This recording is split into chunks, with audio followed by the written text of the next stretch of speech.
मल्लाह समाज का बिहार में अगर सबसे बड़ा कोई दुश्मन है और घातक है तो वो मुकेश सहनी है। तो ये टिकट बेचने वाले, ये दल को बेचने वाले, ये मल्लाह को बेचने वाले लोग हैं। ये मल्लाह के सबसे बड़ा घातक है तो वो मुकेश सहनी है। तो यह मल्लाह समाज के साथ साथ पूरा हिंदू समाज आपको चेताने का काम करे, आपको सबक सिखाने का। ऐसे भी आप चारों खाने चित हैं, आपका कोई जमीन तो है नहीं, तो बड़े नेताओं पर, बड़े लीडरों पर टिप्पणी कर कर सुर्खियों में आने के लिए वो ऐसा विवादित टिप्पणी दिए हैं। मुकेश सहनी ने विवादित बात बोले हैं और जो अमित शाह है, अमित शाह को बताए हैं। और ये मुकेश सहनी ने कहा है कि 10 सालों में वो क्या किए हैं, परिवारवाद को दूसरे पे करते हैं, वो क्या किए हैं 10 सालों में। इसी पे बात करेंगे, मेरे साथ बीजेपी प्रवक्ता हैं। क्या कहिएगा, मुकेश सहनी ने कुछ विवादित बात बोल दी है, इस पे क्या कहिएगा? देखिए, मल्लाह समाज का बिहार में अगर सबसे बड़ा कोई दुश्मन है और घातक है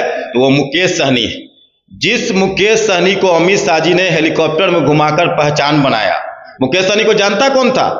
और वो मुकेश सहनी जिनका कोई अपना जमीन नहीं है, कभी इस डाल पे कभी उस डाल पे। आखिर बताए ना कि जब वो एनडीए में थे तो कितने मल्लाहों को टिकट दिया जब मौका मिला था। जब आज वो महागठबंधन के साथ है तो कितने मल्लाहों को टिकट दिया। तो ये टिकट बेचने वाले, ये दल को बेचने वाले, ये मल्लाह को बेचने वाले लोग हैं। ये मल्लाह के सबसे बड़ा घातक है तो वो मुकेश सहनी है। और रही बात 10 वर्षों की, तो 10 वर्षों में हमने जो बरसों बरस से कांग्रेस दुष्भावना से लटका के रखी थी ईबीसी आरक्षण, उस 27% आरक्षण देने का काम, संवैधानिक दर्जा देने का काम ईबीसी को भारतीय जनता पार्टी नरेंद्र मोदी और अमित शाह जी के नेतृत्व में किया गया। वो अमित शाह जो दूसरे देश के लौह पुरुष बने, जिन्होंने धारा 370 और 35A को खत्म किया, उसके बारे में आप विवादित टिप्पणी कर रहे हैं। वो देश देख रहा है आपने जो है कि नचनिया है, यह तय करे। नाच नाच के जो अपना चेहरा चमका रहे हैं और दूसरे के साथ हेलीकॉप्टर में घूमकर नवरात्रा में मछली खा रहे हैं। बिहार की जनता को आप चिढ़ाने का काम कर रहे हैं, हिंदुओं को आप चिढ़ाने का काम कर रहे हैं। तो यह मल्लाह समाज के साथ साथ पूरा हिंदू समाज आपको चेताने का काम करे, आपको सबक सिखाने का। ऐसे भी आप चारों खाने चित हैं, आपका कोई जमीन तो है नहीं, तो बड़े नेताओं पर, बड़े लीडरों पर टिप्पणी कर कर सुर्खियों में आने के लिए वो ऐसा विवादित टिप्पणी दिए हैं और जनता उनको बहुत जल्दी धूल चाहता है। तेजस्वी यादव ने पलटवार किया है, ये अमित शाह पे बहुत कुछ बोले हैं। तेजस्वी यादव हताशा निराशा के प्रतीक है। वो आप देख लीजिए कि कहीं जाते हैं तो अपने प्रत्याशी के बदला एनडीए की बात करते हैं कि उनको वोट दीजिए।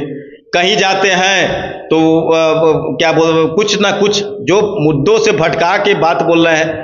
मैं बता देना चाहता हूं कि इनके पिताजी और माताजी 15 वर्षों तक शासन काल में थे। पहले ये बताएं कि कितनों को नौकरियां दे दिया। ये कहते हैं कि हमने 17 महीनों में नौकरी दिया। तो ये नौकरी का एक सिस्टम होता है, कैबिनेट से पास होता है, मुख्यमंत्री के द्वारा उस पर हस्ताक्षर होता है, तब जाके नौकरी होता है। तेजस्वी यादव तो ये भी कह रहे थे कि 18 साल में क्यों नहीं नीतीश कुमार दे दिए, जो हम 17 महीने में जो कर दिए हैं वो नीतीश कुमार पहले भी तो कर सकते। पहले 15 सालों में क्या किया वो भी बताए ना, कि लोग का शाम में घर से निकलना बंद हो जाता था। लूट, अपहरण, बलात्कार, हत्या, नरसंहार, ये भी तेजस्वी यादव बताए। और दूसरे के काम को किया हुआ क्रेडिट ले रहे हैं। तो इनके पिताजी जब मुख्यमंत्री थे तो जानवरों का चारा खा गए। इनके पिताजी जब मुख्यमंत्री थे तो सड़कों का अलकतरा पी गए। जब रेल मंत्री बने तो गरीबों का जमीन खा गए। और बेटा दूसरे के दिए गए नौकरी का क्रेडिट, तो बाप चारा चोर, बेटा क्रेडिट खो। ये भी कहा जाए कि एनडीए की सफाया हो रहा है, एनडीए हार रही है इस बार। ये तो देश देख रहा है। हम 282 थे, 303 हुआ और इस बार 404 पार होंगे। हम 404 इसलिए पास होंगे कि 2014 के पहले 13 करोड़ सिलेंडर था, आज 31 करोड़ सिलेंडर है। 2014 के पहले 387 मेडिकल कॉलेज था, 714 मेडिकल कॉलेज है। 2014 के पहले 7 किलोमीटर प्रतिदिन सड़कें बनती थी, आज 35 किलोमीटर प्रतिदिन सड़कें बन रही है। 2014 के पहले देश का जीडीपी आज 8.4 हो गया। अमेरिका, चाइना, रसिया, फ्रांस सबसे आगे है। आज हम देश के 11वीं अर्थव्यवस्था से 5वीं अर्थव्यवस्था हो गए और तीसरी अर्थव्यवस्था बनने वाले, इसलिए हम 400 पार होंगे। तो आपने सुना मुकेश सहनी ने अमित शाह पे पलटवार किया है कि वो अमित शाह जो है ताली बजाने के काम करते हैं। इस पे बीजेपी प्रवक्ता प्रभात मलाकार ने पलटवार मुकेश सहनी पे किया है और कहा है कि उनका तो खुद का अस्तित्व नहीं है। वो क्या कुछ कहेंगे। आपका क्या राय इस वीडियो को लेकर, आप अपनी प्रतिक्रिया हमें कमेंट बॉक्स में दीजिएगा। ऐसे तमाम खबर से जुड़े रहे मेरे साथ। बहुत बहुत धन्यवाद।